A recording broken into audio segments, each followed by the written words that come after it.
Dans le sud du Liban, les hommes de M. Benyamin tentent d'avancer dans plusieurs directions. Ils tentent d'entrer vraiment en profondeur dans plusieurs directions. Mais ils font face à une résistance indescriptible. Ils font face à des hommes surarmés, des hommes puissants, des hommes déterminés, engagés pour une cause que vous et moi, nous ne pouvons mesurer la portée et le poids. Parce que, quel que sera ce que nous nous dirons par rapport à la légitimité ou à la légalité de leur cause, ça ne sera pas comme eux qui sont sur le terrain. Eux qui se donnent corps et âme. Eux qui se disent mieux vaut d'aller à partir d'ici au repos éternel que d'aller doucement ailleurs au repos éternel. Parce que c'est ici ou jamais, c'est ici et non ailleurs que ça se passe. Et c'est ici nous devons tout donner. Après avoir annoncé ce matin très tôt qu'ils tiennent tête aux hommes de métier Benyamin, qui sont équipés, accompagnés aussi par l'aviation, qui les pylônes de gauche à droite, les gars tiennent. Ils balancent des obus, de l'artillerie. À chaque tentative, ils repoussent les hommes de M. Benyamin. Et je crois que les gars même de M. Benyamin qui sont sur le terrain, avant qu'il y avait la facilité, quand ils voulaient, ils entraient facilement parce que en face, il n'y en avait rien. Aujourd'hui, ils se rendent compte que oui, les gars du Hezbollah ont pris le temps de se préparer. Ce sont dorénavant des soldats aguerris. C'est plus des gens ramassés de gauche à droite pour venir défendre une cause quelconque. Ce sont des véritables commandos, des véritables soldats qui ont suivi des véritables formations militaires. Au même titre que, voilà, les gars aussi de M. Benyamin.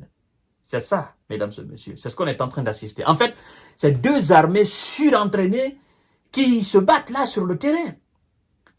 Parce que je crois que vous avez d'ailleurs même vu quelques images et quelques vidéos. Bon, nous n'avons pas le droit d'utiliser ces vidéos. Je crois que vous avez vu quelques images d'entraînement des soldats du Hezbollah.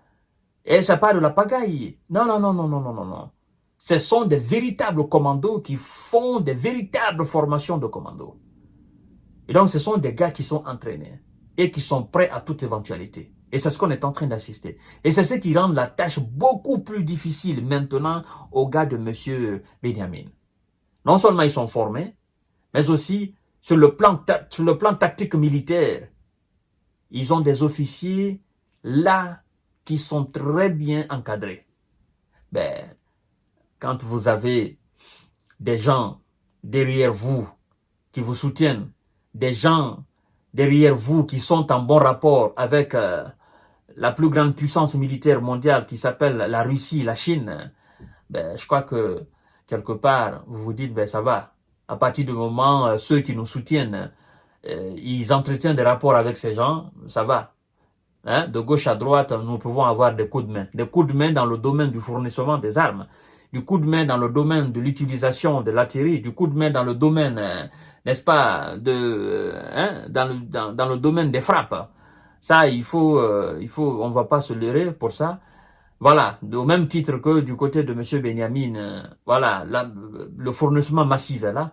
De l'autre côté aussi, ils reçoivent des aides.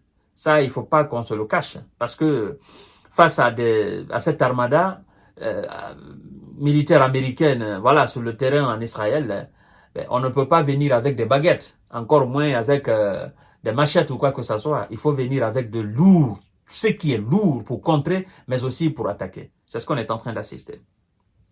Alors, ce mercredi, le Hezbollah a annoncé avoir visé des troupes de M. Benyamin à Mazal Jabal, dans un village libanais situé à la frontière avec des obus d'artillerie. Le mouvement islamo-pro-iranien avait auparavant fait état ce matin de combats alors que les troupes de M. Benyamin tentaient d'avancer dans la région depuis plusieurs directions. Donc, ils tentent, mais ils ne parviennent toujours pas. À chaque fois qu'ils tentent des incursions, ils sont repoussés aussitôt. Il y en a qui sont neutralisés, mais on ne vous dira jamais combien ils perdent sur le terrain là-bas. Ils vont toujours annoncer les chiffres du côté libanais, du côté du Hezbollah. Mais il ne vous dira jamais combien eux, ils ont perdu exactement. Pourtant, ils perdent des dizaines par jour. Depuis le début, ils ont perdu des centaines. Mais c'est le même combat frontal. C'est ça. Ce qui se passe là en Ukraine, c'est la même chose qui se passe sur le terrain. Alors qu'on vienne vous dire, oh non, on a perdu un soldat, on a perdu 2, on a perdu 3, c'est du mensonge. Ils perdent des dizaines par jour. Tu peux dire, quelqu'un peut s'arrêter devant vous pour dire que sur le terrain en Ukraine, on perd 10 soldats, on perd 3 soldats, on perd 4 soldats. Mais non, vous n'êtes pas des robots. Pour dire que vous tirez sur des gens, eux ils tombent. De votre côté, on tire, vous ne tombez pas. Non, vous n'avez pas d'antiballes sur votre corps. Hein? Vous n'êtes pas des extraterrestres, vous n'êtes pas des êtres qui ne dotés ou doués d'une capacité pouvant anéantir les balles. Non, c'est un combat frontal. De la même manière que les Hezbollah perdent, c'est de la même manière que vous aussi vous perdez. C'est un combat rapproché. Vous tentez de rentrer, vous êtes repéré, aussitôt vous êtes neutralisé. Mais on ne vous dira jamais. En fait, c'est une politique de communication pour remonter les troupes, le moral des troupes, mais aussi pour remonter le moral de la population. Mais comme nous savons par expérience que dans des situations pareilles, nous savons que ce sont des centaines qui partent au repos éternel, de part et d'autre. Si ils ont le courage souvent de dire, nous avons anéanti 100 personnes, nous avons anéanti 10 personnes, nous avons anéanti 50 personnes, nous avons fait une frappe, nous avons anéanti 25, qu'ils disent aussi que les frappes du Hezbollah, ça fait combien de leur côté? Ça, ils ne diront jamais, parce que ça, c'est une humiliation pour eux.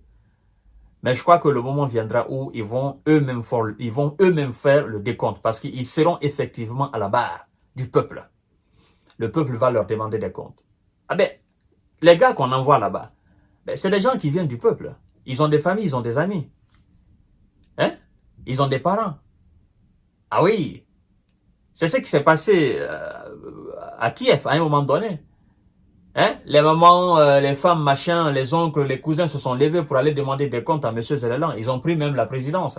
Ils sont allés en masse pour demander des comptes à M. Zelensky. Je crois que le moment viendra où le peuple même hébreu demandera des comptes à M. Benjamin par rapport au nombre de soldats exactement qui ont été envoyés au repos éternel face aux gars du Hezbollah dans le sud du Liban. Je vous donne rendez-vous tout à l'heure pour notre série d'informations de décortiquage. Merci beaucoup.